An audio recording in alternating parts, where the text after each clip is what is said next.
Senator John Fetterman, and I just want you to know that I'm back and I'm feeling great, 100%.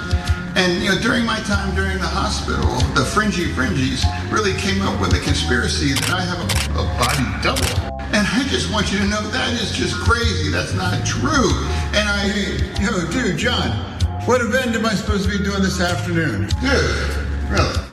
So that's obviously John Fetterman having a little bit of fun with the conspiracy theories that we previously covered on the network, that he has a body double or he is an AI. This isn't like Alex Jones stuff. This is all stuff that was on Tucker Carlson, by the way, I'll remind you.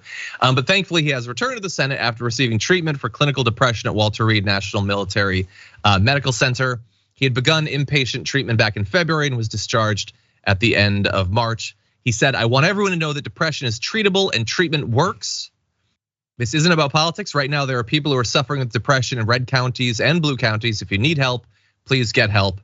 It's great to be back. You return to the Capitol wearing shorts. You'll be shocked to find out. And I love that he said all that, because there are a lot of people who are suffering from anxiety and depression, a number of other conditions. They are not all libs. I don't know why that would be a thing that people would believe, but people do act like that's the case. Obviously, there is a lot of undiagnosed mental health issues on the right as well. And some even acknowledge it. All of the incels seem to understand that there are some significant problems that need to be dealt with, but there are very few powerful, prominent people that admit their own struggles. And so credit to John Fetterman for that. That said, JR, you had some issue with this, I think? That back and forth it was great. I don't have issue with that. That was hilarious. But no, the other thing is just we're talking about Dianne Feinstein and her not being there and all that.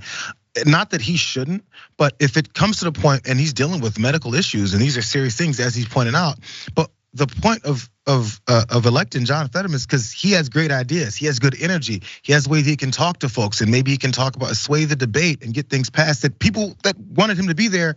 He's not doing, not by his own fault, but we need him, right? And if he's not there, it's like he's not doing what we need him to do, and not by his own fault. But just if it continues to a point where he can't do it for an entire term or something like that, we miss an opportunity to do the things that he wants to get done. That's my only issue. I'm glad he's back and returning because that is actually the main focus here. I just didn't know how long it was going to be. Sure, yeah. Look, and I think my guess would be that if this became such a recurring problem that he couldn't do his job, hopefully he would at that point step down.